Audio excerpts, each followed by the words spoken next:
ճպուրն ու մրջունը, թռի վրի, մի ճպուր, ողջ ամառը շուռ ու մուռ, երգեց ճռած, ճռճռաց, մին էլ ձմեռը, փռեց իրա թևերը, բացեց գորգը սպիտակ, դաշտերն առավ ձյունի տակ, անցան պայծառ օրերը, էլ որն ասեմ, էլ որը, երբ ամեն մի թփի տակ, թե սեղանկար, թե օդյակ,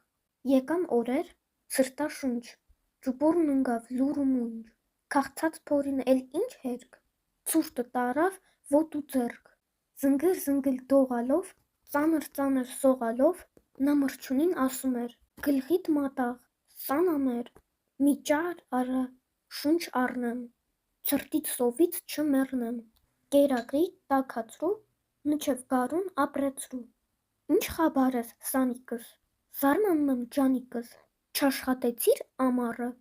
ասա ինչն էր պատճառը, էդպես բանի, սան ամեր, էլ ժամանակ ո՞վ ուներ, էն խոտերում բուրավետ, երգում էինք մերոնց հետ, ուրեմն դու, այո ես, ողջ ամառը դեն ու տես, երգում էի մշտապես, երգում էիր շատ բարի,